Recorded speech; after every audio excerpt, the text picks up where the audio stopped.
Hello everyone, आप सभी का स्वागत है मेरे ब्लॉग में। और सुबह मैं उठ गई थी, साथ में बाबू भी उठ गया था। फिर मैं किचन की तरफ गई और मम्मी बाबू को संभालने लगी। तो आज बनाया है आलू प्याज यानी सॉरी भिंडी प्याज की सब्ज़ी और रोटी। तो सब्ज़ी मेरी बन रही है और आटा गूँथ के मैंने रख रखा है बनाने के लिए रोटी। और स्प्राउट्स, खीरा और नाशपाती पहले ही मैंने काट के पैक कर दिया है टिफ़िन में हस्बैंड के लिए, ताकि सिर्फ रोटी सब्ज़ी पैक करना बाकी रहेगा। और सब्ज़ी मेरी बन रही है, साथ में मैं उनको शेक दे के आ गई हूँ सत्तू का। और आज उनको ड्रिंक में जो है मैंने बनाया है बनाना शेक, क्योंकि मैंगो ख़त्म हो गया था, नहीं तो डेली मैंगो शेक देती हूँ। अब मैं बना रही हूँ रोटी, क्योंकि रोटी पैक करना 9 बज चुके हैं, 9:30 बजे वो निकल जाएंगे। तो पहले मैं पेड़े काट लेती हूँ, उसके बाद रोटी बनाती हूँ, ताकि जल्दी जल्दी रोटी बन जाता है, सिर्फ बेलना रहता है। तो मैं रोटी बना रही हूँ और सब्ज़ी भी मेरी हो रही है। सब्ज़ी थोड़ी सी बस बाकी है होने में, सब्ज़ी चला के चेक कर रही हूँ मैं। और रोटी मेरा हो रहा है और फिर मैं उसके बाद लंच पैक कर दूँगी उनका। और मैं रोटी में जो है उनको घी लगा के देती हूँ। और घी जो है वो मैं लेके आई हूँ अपने गांव से, और ये शुद्ध देसी घी लाए हैं वहाँ से, खुद ही निकाला हुआ है, घर पे दूध जो आता है वहाँ पे उससे निकाला है। यहाँ के घी में तो मिक्स रहता है कुछ ना कुछ, तो वो घी अच्छा होता है, तो इसी से मैं वही घी ला के देती हूँ उनको रोटी में। और जो दोपहर तक रोटी सॉफ्ट भी रहता है, नहीं तो सूख जाता है, तो अच्छा नहीं लगता ऑफिस में ऐसे खाना खाने में। घर पे तो चलो अपना गरम गरम खा लो, ऑफिस में ऐसे अच्छा नहीं लगता है। तो रोटी भी पैक कर रही हूँ घी लगा के, और सब्ज़ी भी पैक कर रही हूँ, फिर उनको टिफ़िन में दे दूँगी। और उनका पानी का बोतल मैंने सब्ज़ी जो है पैक किया, रोटी पैक किया, फिर उनके पानी का बोतल मैं भर के पानी और लंच पैक करके उनके जो बैग है इसमें टिफ़िन विफ़िन रख के उनको मैंने दिया। फिर सब करके फ्री हुई मैं, फिर मैंने सासू माँ के लिए भी ब्रेकफ़ास्ट निकाला, उनके लिए सब्ज़ी रोटी और शेक उनको दिया, ताकि वो ब्रेकफ़ास्ट कर ले। उसके बाद मैं हस्बैंड से नारियल जो है वो कट करवाना भूल गई थी, मतलब कि ऊपर से जो निकालते हैं ना नारियल, पानी निकालने के लिए, वो मेरे से निकलता नहीं है। तो वो चले गए थे ऑफिस, मैं खुद ही कोशिश कर रही थी आज निकालने की, बहुत मुश्किल से मेरे से निकला, बहुत देर तक मैं लगी रही उसको निकालने में, तब जाके कैसे भी हुआ। ये नारियल 3 दिन पहले मंगवाया था, लेकिन मैं भूल जा रही थी, फ्रिज में पड़ा हुआ था निकालना उसका पानी। और पानी जिसकी वजह से सूख गया था, पानी भी जैसे 1 गिलास एक नारियल में निकल जाता है, लेकिन इसमें 1 गिलास नहीं निकला, इसमें सिर्फ आधा गिलास से भी थोड़ा सा कम ही निकला। देख सकते हैं आप, देखिए बहुत ही थोड़ा सा पानी हल्का हल्का करके ही निकल रहा है। उसके बाद हस्बैंड आ गए थे जल्दी लंच के टाइम पे ही। उसके बाद हम लोग लंच वंच करके और हम चल गए थे नोएडा हाट जो है घूमने। तो मैं पहली बार गई थी इस जगह पे, हस्बैंड लेके गए थे, मौसम अच्छा था तो हुआ कि घूम लेते हैं, बाबू भी थोड़ा घूम लेगा, नहीं तो बहुत दिन भर रोता है। तो हम नोएडा हाट गए थे और मैं माइंड में ये लेके गई थी कि सिर्फ घूमूंगी, मतलब मुझे वहाँ का कुछ आइडिया नहीं था क्या मिलता है, क्या चीज़ कैसी चीज़ें हैं।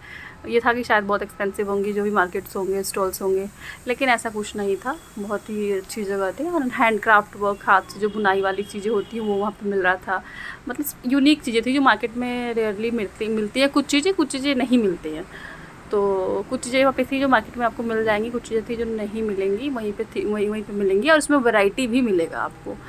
तो इसे सूट्स के बहुत सारे ऐसे प्रिंट थे जो नॉर्मल मार्केट में नहीं मिलता है, वहाँ पे मिल रहा था। बाबू बहुत खुश है, देख रहा है। और मेरी जो सासू माँ है यानी मम्मी जी हैं, वो भी इन सब चीज़ों में उनको भी बहुत अच्छा लगता है, हैंड वाली जो चीज़ें जो हैं, हाथ से बनाई हुई बुनी हुई चीज़ें। तो काफ़ी हम लोग को अच्छा लग रहा था, हम हर दुकान को एक्सप्लोर करते हुए जा रहे थे। ये लैम्प की जो शॉप था उस पर जो प्रिंट्स थे वो हाथ से किए हुए थे, बहुत ही प्यारे थे। और ये टॉय के शॉप है यहाँ पे, जो है सॉफ्ट टॉय और लकड़ी के जो खिलौने मिलते हैं ना, हमारे बचपन में हम लोग खेलते थे, और बहुत ही कलरफुल बनाए हुए, आजकल थोड़ा और भी अच्छा करके बेच रहे हैं अब। तो वो बहुत प्यारे प्यारे लकड़ी के खिलौने मिल रहे थे वहाँ पे। और फिर उसके बाद जो शॉप थी वो कपड़े की थी, तो वहाँ पे भी हम लोग गए थे। और ये शॉप पे जब मेरे हाथ में आप बॉटल देख रहे हैं, यहाँ से मैं सोच रही थी ग्लास बॉटल लूँ, लेकिन ग्लास में जो बॉटल दिख रहा था वो ग्लास नहीं था, वो कुछ और फैब्रिक था, ट्रांसपेरेंट फैब्रिक सिर्फ था, मतलब ट्रांसपेरेंट मटेरियल था वो, मुझे लगता है ग्लास का है। तो मुझे था कि मैं ग्लास वाले बॉटल ले लूँगी, क्योंकि घर में जो बॉटल्स यूज़ करते हैं प्लास्टिक वाले, वो मैं हटाने की सोच रही थी। उसके बाद हम इस शॉप पे गए थे जहाँ पे बहुत ही प्यारी प्यारी साड़ियाँ थी आपकी सीक्वेंस वाली कॉटन में, तो वो मुझे बहुत अच्छी लग रही थी, तो मैं देख रही थी। लेकिन फिर मैं सोच रही थी कि मैं साड़ी लेके क्या करूँगी, ऑलरेडी मेरे पे शादी के टाइम की साड़ियाँ मम्मी जो दी हैं, वो साड़ी बहुत ज़्यादा साड़ियाँ मेरे पे, और मैं साड़ी ऐसे भी बहुत कम पहनती हूँ, तो लेके मैं क्या ही करूँगी। लेकिन बहुत अच्छी लग रही थी। उसके बाद भी हाँ, मैंने और मम्मी ने मिलके एक साड़ी ले ही लिया, जो मैंने मम्मी को दिया है, कॉटन की है। और ये ज्वेलरी सिल्वर वाली थी। ये जो ब्लाउज़ थे बहुत प्यारे प्यारे थे जो कि बनाए हुए थे। और इसमें से मैं सोच रही थी एक ब्लाउज़ लूँ, लेकिन मैं था कब पहनूँगी, इसलिए मैं तो अभी नहीं लूँगी। मैं द्वारा पूजा जो होता है उस टाइम पे मैं लेके जाऊँगी। और ये एक सूट मैंने लिया, इसका दुपट्टा मैं आप देख सकते हैं, मुझे बहुत प्यारा लग रहा था। इसके प्रिंट्स बहुत प्यारे थे। जितने सूट थे उन सब के प्रिंट्स बहुत यूनिक थे, जो नॉर्मली मार्केट में नहीं मिलते हैं। एंड मुझे तो बहुत अच्छा लग रहा था। मैं तो कंफ्यूज़ हो गई थी कौन सा लूँ कौन सा नहीं लूँ। तो फिर मैंने एक सूट यहाँ से ले लिया। उसके बाद हम गए इस शॉप पे, जहाँ पे बहुत सारी घर घर को डेकोरेट करने वाली चीज़ें मिल रही थी। बर्तन थे बहुत सारे और बहुत प्यारे प्यारे कलर्स थे किए हुए थे। साइज़ अलग अलग थे। कॉफ़ी कप, नॉर्मल कप थे, बर्नियाँ थी जिसमें आप अचार या फिर मसाले वसाले रख सकते हैं। और डेकोरेशन वाली चीज़ें थी, पॉट्स थे, इसमें आप प्लांट्स लगा सकते हैं। बहुत प्यारे प्यारे मल्टी कलर्स डेकोरेशन वाले जो होते हैं, वास वो अलग अलग शेप में आजकल जो चल रहा है वो मिरर वाला, वैसे शेप में रखा हुआ है। तो यहाँ से मैंने भी 2-3 सामान लिया जो मुझे अच्छा लगा एंड प्राइस भी सही था। तो मैंने यहाँ से लिया था एक बर्नी नमक रखने के लिए, दिखाऊंगी कौन सा बर्नी लिया आगे। ये मुझे बहुत अच्छा लग रहा था। ये हैंग करने वाले रूम के कॉर्नर में या फिर बालकनी में रखो, बहुत ही अच्छा लगता है। एंड बॉटल बहुत प्यारे प्यारे प्रिंटेड वाले बॉटल थे, लेकिन मैं सोची अगर मैं इसको लेती हूँ और ज़रा सा कहीं गिर गया तो फिर टूट जाएगा ये बहुत जल्दी। तो इसलिए मैंने वो वाला बॉटल नहीं लिया जो अभी आप देख रहे थे। मैं बताती हूँ कौन सा बॉटल मैंने लिया है। वो जो उस साइड ही मिट्टी वाले लगे हुए हैं ना, वहाँ से मैंने लिया था। और यहाँ पे बहुत सारी शॉप्स थी जहाँ पे अचार, पापड़, मसाले, ये सब चीज़ें मिल रही थी, अच्छी क्वालिटी में थे। तो ये वाला बॉटल लिया था मैंने, एक ही लिया था। मैंने कहा देखती हूँ कैसा निकलता है क्या है, क्योंकि इसको टूटने का डर भी होता था। मुझे चेक करना था, ये मिट्टी है सीमेंट से बना है। तो ये एक बॉटल लिया। ये वाली बर्नी मैंने 150 रुपये में एक बर्नी लिया था नमक रखने के लिए। फिर इस शॉप पे हम गए थे जहाँ पे मसाले मिल रहे थे, पापड़ थे, अचार था और भी बहुत काफ़ी सारी चीज़ें मिल रही थी। आम पापड़ जो हम लोग बचपन में खाते थे, खट्टा खट्टा मीठा मीठा, वो सब थी। ये अदौरिया थी अलग अलग दाल के बने हुए। तो बहुत सारी यहाँ पे वैरायटी थी। उसके बाद हम गए थे एक शॉप पे जहाँ पे मिल रहा था बेडशीट। वहाँ पे यहाँ पे बेडशीट जो है किलो के अकॉर्डिंग दे रहे थे। मार्केट में हम बेसिकली में क्या मिलता है, प्राइस होता है उसका, एक रेट होता है, लेकिन यहाँ पे किलो में दे रहे थे। 300 रुपये 400 रुपये किलो में आप जो भी बेडशीट लेना है ले सकते हैं। तो एक बेडशीट मैंने देखा था यहाँ पे जो कि 2 किलो में था, लेकिन मैंने अभी भी नहीं लिया क्योंकि मैं अभी कुछ टाइम पहले एक न्यू बेडशीट लेकर आई थी। तो मैं सोचा बाद में दोबारा जाके मैं यहाँ से ले लूँगी। उसके बाद ये शॉप पे गए जहाँ वैरायटी बहुत अलग अलग पापड्स के थे, देखा यहाँ पे, और पापड़ के पैकेट लेके आई थी मैं। उसके बाद इस शॉप पे मैं गई तो यहाँ पे लकड़ी के बहुत सारे अलग अलग आइटम बने हुए थे, जैसे कि ट्रे हैं, ये यहाँ पे आप देख सकते हैं। और ये ट्रे मुझे बहुत प्यारे लगे। उसके बाद ये फ्रेम है जिसके अंदर बहुत सारे अलग अलग स्लोगन्स लिखे हुए हैं।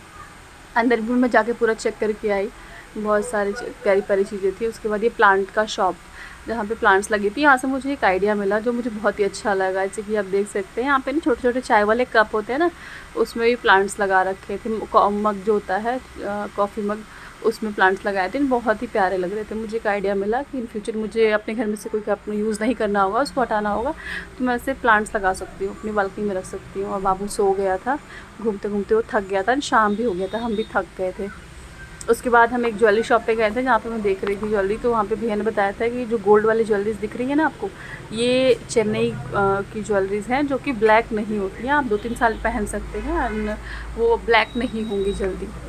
जैसे नॉर्मली आर्टिफिशियल ज्वेलरी ब्लैक हो जाती है, ये ब्लैक नहीं होगा। तो यहाँ पे बहुत प्यारे प्यारे जो है ये पतले पतले से आपके डेली यूज़ के लिए नेकलेस रिंग्स थी यहाँ पे, और हैवी में भी था जो आप शादी वादी में पहन सकते हैं आप। तो यहाँ पे मैं चीज़ें देख रही थी, लेकिन मुझे अच्छी तो थी, लेकिन मुझे अभी रिक्वायरमेंट नहीं थी, इसलिए मैंने यहाँ से कुछ लिया नहीं। और बाबू सो के उठ गया था तो इसको फिर मैं गोद लेके थोड़ा सा घुमा रही थी। तो यही हम देख रहे थे यहाँ पे। तो हस्बैंड ने बोला कुछ ले लो यहाँ से, लेकिन मुझे कुछ समझ नहीं आया, इसलिए मैंने कुछ लिया नहीं। इन फ्यूचर कभी कुछ लगेगा तो मैं जाके वहाँ से ले लूँगी, क्योंकि मेरे घर के काफ़ी पास में ये नोएडा हाट है, तो मैं कभी भी जा सकती हूँ, वॉकिंग डिस्टेंस पे ही है ऑलमोस्ट। और उसके बाद फिर हम घर के लिए निकल गए। तो ये मेरा ब्लॉग यहीं पे ख़त्म होता है। अगर आपको मेरी वीडियो अच्छी लगती है तो चैनल को सब्सक्राइब करना ना भूलें, वीडियो को लाइक करें और ज़्यादा से ज़्यादा अपनी फैमिली और फ्रेंड के साथ शेयर करें। और कमेंट करके बताएं आप मुझे कि आप इस जगह पे गए हैं और आपको कैसा लगा ये जगह और आपने यहाँ से क्या क्या ख़रीदा था। थैंक यू मेरा ब्लॉग देखने के लिए।